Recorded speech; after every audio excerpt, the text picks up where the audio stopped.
اب میں جن علمی شخصیت کو دعوت دے رہی ہوں، کئی زبانوں کے ماہر، مختلف ممالک میں بچوں کے لیے علمی خدمات کے لیے کوشاں، فاضل عراق، ان کی اتحاد بین المسلمین کے حوالے سے سیاسی، سماجی اور مذہبی بہت ساری خدمات ہیں۔ مختلف اسکول، کالج اور یونیورسٹی میں بھی اپنی خدمات دیتے رہے ہیں۔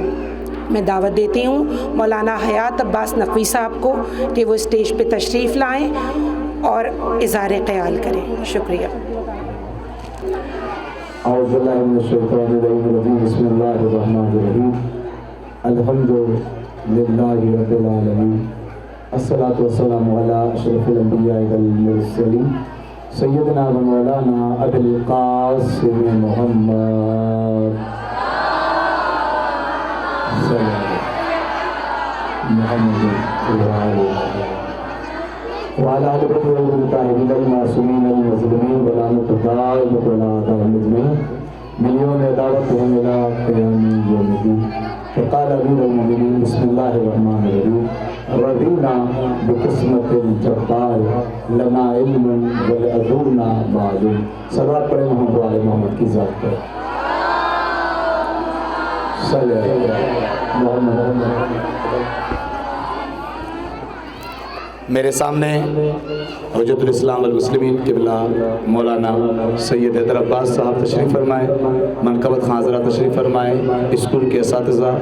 انتظامیہ، میں سب کو اور اسکول کے بچوں کو، بچیوں کو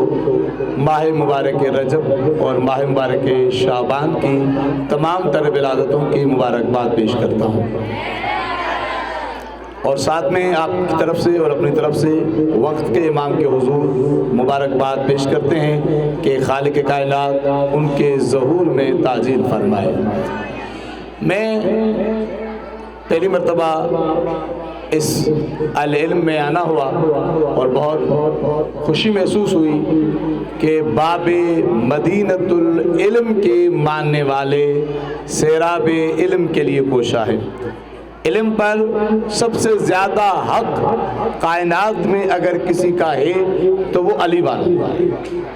آپ یاد رکھیں جتنے بھی دنیا میں امام گزرے ہیں، جتنے بھی دنیا کے اندر خلفاء گزرے ہیں، جتنے بھی دنیا کے اندر مذہبی پیشوا گزرے ہیں، ان کا علمی انداز اور علمی لیول ذات علی کے سامنے کچھ بھی نہیں۔ اہل سنت کا ایک بہت بڑا عالم گزرا ہے زمخشری، اس سے لوگ کہتے تھے کہ آپ اہل سنت ہیں،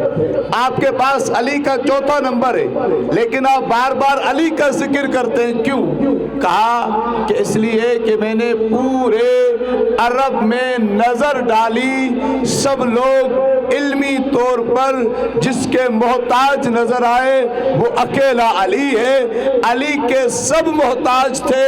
علی علم میں کسی کے بھی محتاج نہیں تھے۔ آپ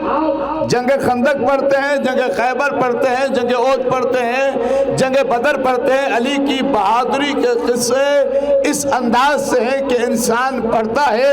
دعوت شجاعت دیتا ہے، لیکن یاد رکھیں کسی بھی شجاعت کے قصے میں یہ نہیں ہے کہ علی نے مرحب کو بلایا ہو، علی نے عمر ابن عبدوت کو بلایا ہو، علی کو بلایا گیا،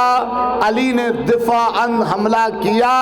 کسی کو حملے کی دعوت نہیں دی، آؤ میں تم پہ حملہ کروں، آگے بڑھ کے خود حملہ نہیں کیا۔ جتنی بھی میرے مولا کی جنگیں ہیں ساری کی ساری دفاعی جنگیں ہیں، لیکن یاد رکھو علی جنگ کے لیے بلاتے نہیں تھے، علی کو بلایا جاتا تھا۔ جب خیبر میں بلایا، خندق میں بلایا گیا، علی خود نہیں بلاتے تھے، لیکن طلب علم کی کوشاں سرزمین پر بیٹھے ہوئے لوگوں، العلم اکیڈمی بیٹھے ہو، سنو علم کی دعوت کے لیے علی منبر پہ بیٹھ کے کہتے تھے سلونی سلونی، پوچھو قبل اس کے کہ علی تمہارے درمیان سے چلا جائے۔ علی بن المومنین کا خود فرمان ہے جو میں نے سرنامہ کلام میں کہا ہے، مولا فرماتے ہیں میں رب کی اس تقسیم پہ راضی ہوں کہ رب نے ہمارے لیے علم رکھا ہے، ہمارے دشمن کے لیے مال رکھا ہے۔ یہ علم یاد رکھو، اس علم کو نور کہا گیا، یہ علم